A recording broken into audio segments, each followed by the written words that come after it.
Thanks so much for joining us here at noon.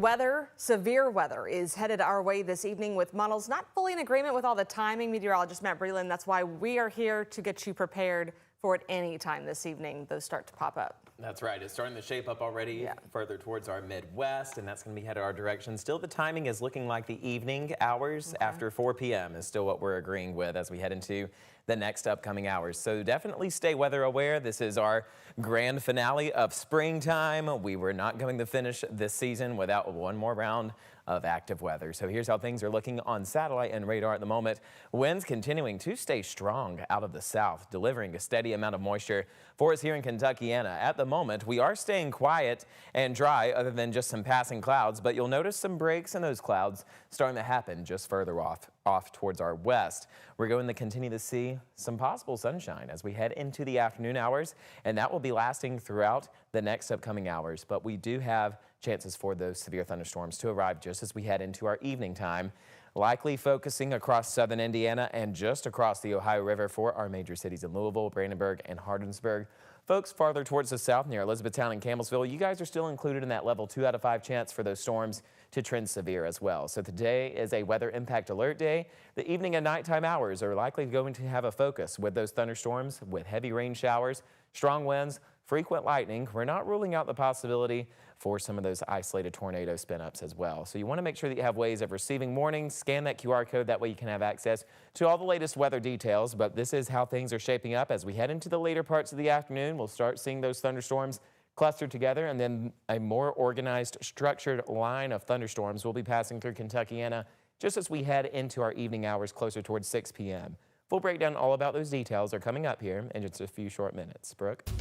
Thank you, Matt. Big news for the Cards. U of L moving ahead in the College World Series to play Coastal Carolina after winning against Oregon State Tuesday afternoon.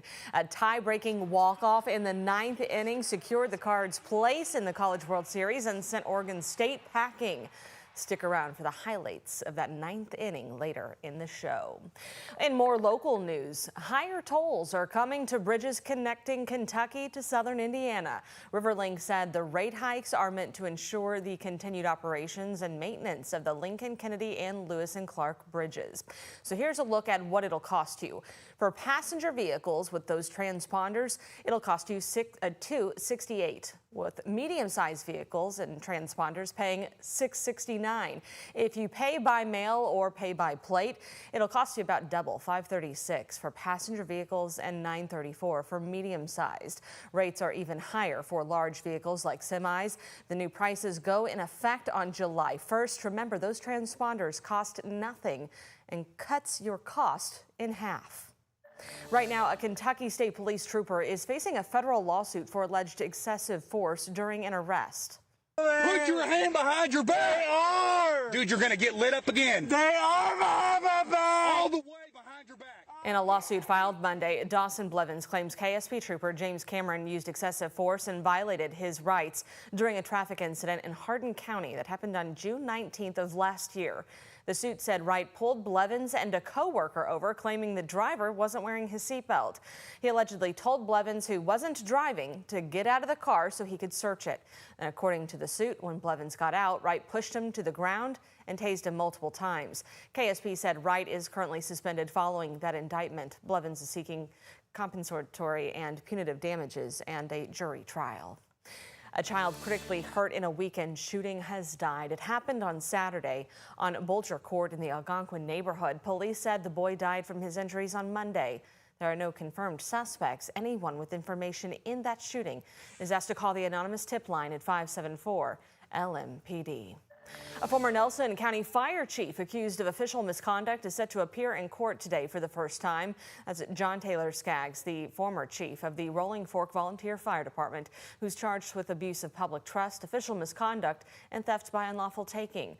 According to court documents, Skaggs used public money for personal gain. The indictment also accuses him of using a taxpayer-funded gas card to buy gas for his personal vehicle. Skaggs is due in Nelson County Court in less than an hour at 1 o'clock. Floyd County commissioners just voted to begin dissolving their solid waste department. Residents voiced their concerns last night on losing their ability to recycle especially hazardous materials. They don't want to end up in the landfill like electronic waste. Local officials said they need to cut costs after a new state law made changes to local income tax. Our Jose Alonso shares the concerns about what appears to be an easy but controversial target. The Floyd County Solid Waste Department is known as the nearest spot for residents to recycle materials like cardboard, plastic, and electronic waste. The most thing I'm worried about that really brought me here tonight is the hazardous waste that is not going to have anywhere to go. Residents addressed their concerns on the commissioner's intent to crush their beloved program. Retired business owner David Abersol was one of many who took to public comment. I think the recycling is just as important as your streets. It's important as your fire trucks, your police department, your ambulance service, and so forth. This has become a part of a county or a city doing stuff for its people. County commissioners are navigating Indiana's new Senate Bill 1, which is set to limit their annual budget. Commissioner Jason Sharp says funds must now focus on public health and safety, like investing in the road department. The road department hasn't had any new equipment outside of a vac truck and a piece of like a skid steer since 2017.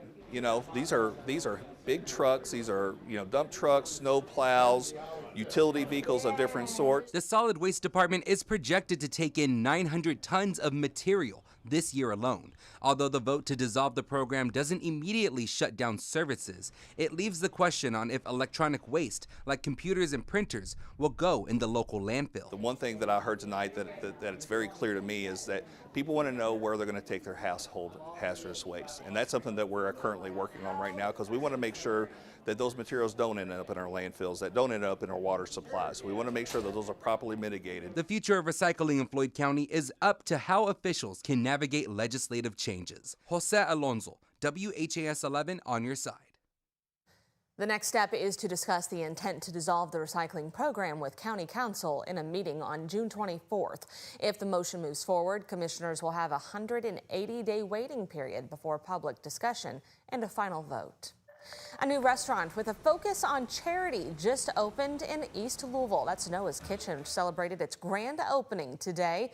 The restaurant will donate 100% of its profits to Kentucky charities, supporting human trafficking survivors, foster care, adoption, and recovery programs. Noah's Kitchen is located off Brownsboro Road near the Norton Commons Costco in the former Joy Luck space. The menu features elevated breakfast and artisan pizza dishes for breakfast, lunch, and dinner. U of L Health is expanding into Spencer County with a new facility. It's called Urgent Care Plus, meant to create affordable access for help with minor injuries and illnesses and routine exams. It'll be the 6th location for a U of L Health Plus center. The new one is in Taylorsville, just down the street from Spencer County High. U of L Health staff met with the mayor of Taylorsville for the ribbon cutting ceremony less than an hour ago.